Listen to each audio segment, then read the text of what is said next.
현금 청산자는 신탁 등기를 받은 조합의 매도 청구를 기다리기보다는 적극적으로 현금 청산 소송을 제기하는 것이 유리합니다. 이는 현금 청산자의 주도권 확보, 지연이자의 확보 가능성 등의 이유가 있기 때문입니다. 또한 신탁 등기가 이미 마쳐진 경우에는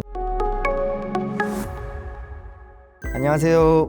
건평법률사무소 김건우 변호사입니다. 저는 재개발, 재건축, 그리고 부동산을 전문으로 하고 있으며 해당 분야가 대한변호사협회에 전문 분야 등록되어 있습니다.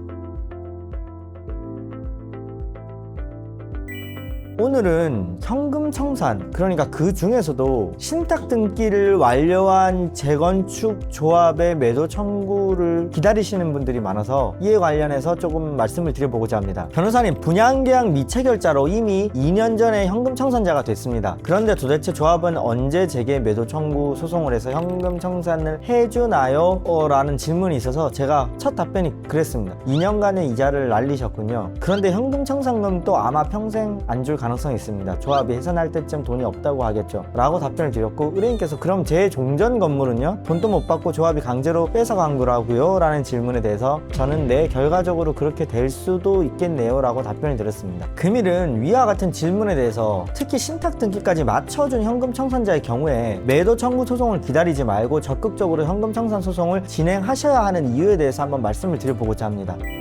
우선 현금 청산자의 법적 지위에 대해서 말씀드려 보겠습니다. 현금 청산자는 분양 신청을 하지 않거나 철회하는 등의 사유로 도시정비법상의 현금 청산 대상이 된 자로 조합원 지위를 상실하고 조합 탈퇴자에 준하는 신분을 가지게 됩니다. 현금 청산자는 조합으로부터 청산금을 지급받을 권리가 있으며 이는 헌법상 재산권 보장의 측면에서 매우 중요한 권리입니다. 청산금 지급과 부동산 인도에는 동시행 관계가 있어요. 현금 청산자와 조합 사이에는 청산금 지급 의무와 부동산 인도 의무가 동시행 관계에 있습니다. 대법원의 입장도 같습니다. 하지만 이미 신탁 등기를 넘겨줬고 분양계약 미체결 등으로 현금 청산자에게 위와 같은 문의가 있을 때쯤이면은 이미 현금 청산자는 조합의 인도까지 넘겨준 상태일 것이므로 더 이상 현금 청산자의 의무이행은 문제되지 않는 경우가 많습니다. 이는 현금 청산 소송을 통해서 지연 이자를 붙이기 위한 요건이기도 합니다. 신탁 등기와 현금 청산의 법적 관계에 대해서 살펴보면 조합은 매도 청구 소송이 불효한 입장이에요. 정확히는 불가하다는 표현이 맞을 수도 있습니다. 신탁 등기는 부동산이 신탁의 목적물임을 대외적으로 공시하기 위한 등기로 수탁자, 그러니까 조합 명의의 소유권이 신탁 목적에 제한을 받는다는 것을 공시하는 등기입니다. 신탁 등기가 이미 마쳐진 경우라면 조합은 별도의 매도 청구 소송을 제기할 필요도 없고 제기를 하더라도 그 적법성에 문제가 생깁니다. 왜냐면은 조합이 대내외적으로 소유권을 가지고 있으니까 매도 청구 소송을 굳이 한다라고 치면 원고가 조합일 거고 피고도 조합일 거고 자기가 자기를 상대로 매도 청구 소송을 할 수는 없잖아요. 그렇기 때문에 조합은 매도 청구 소송을 할 것이 아니라 이 경우에는 신탁법에 따라 법원의 허가를 받아 신탁 등기를 말소하고 고유재산으로 된 취지 등기를 마쳐야 할 것이기 때문입니다. 따라서 이 경우에는 현금 청산자가 먼저 현금 청산 소송을 제기하는 것이 가장 효과적인 방법입니다. 현금 청산자는 조속한 현금 청산 소송을 제기해서 지연 이자를 확보할 필요가 있겠습니다. 현금 청산 소송을 제기하는 것만으로도 시간을 우리의 편으로 만들 수가 있는 것이지요. 신탁 등기가 완료된 재건축 사업장에서 현금 청산 소송의 실무적 이점은 뭐가 있을까요? 우선 신속한 권리 확정입니다. 조합, 사업 시행자는 신탁 등기까지 확보한 마당에 현금 청산자들에게는 별로 관심이 없어요. 현금 청산자들이 현금 청산 소송을 적극적으로 하지 않는 이상 아마도 사업이 끝날 때까지 현금 청산 논의가 나오지 않을 수도 있어요. 현금 청산자가 적극적으로 소송을 제기함으로써 청산금 액수와 지급 시기를 신속하게 확정할 수 있습니다. 조합의 매도 청구 소송을 기다릴 경우에 조합의 사정에 따라 소송 제기가 지연될 수 있어 권리 실현이 늦어질 수가 있겠습니다. 다음으로는 협상력 강화를 생각해 볼 수 있습니다. 현금 청산자가 먼저 소송을 제기함으로써 조합과의 협상력에서 유리한 위치를 점할 수 있습니다. 소송 과정에서 법원의 감정평가 등을 통해 객관적인 청산금 산정이 이루어질 수 있어 조합의 일방적인 청산금 제시에 대응할 수가 있는 것이지요. 다음으로는 지연이자의 청구를 고민해 보실 수 있습니다. 시간은 우리 편인 거죠. 청산금 청구 소송을 제기함으로써 지연이자를 붙일 수가 있고 시간을 우리 편으로 가져올 수가 있습니다. 현금 청산자들은 소송을 마치고 조합의 자산이 돌기를 기다려 적절한 타이밍에 집행을 노려볼 수 있습니다. 집행에 있어서 적절한 타이밍이 언제인지는 재개발, 재건축 전문 변호사와의 상담을 받아보실 것을 추천을 드립니다.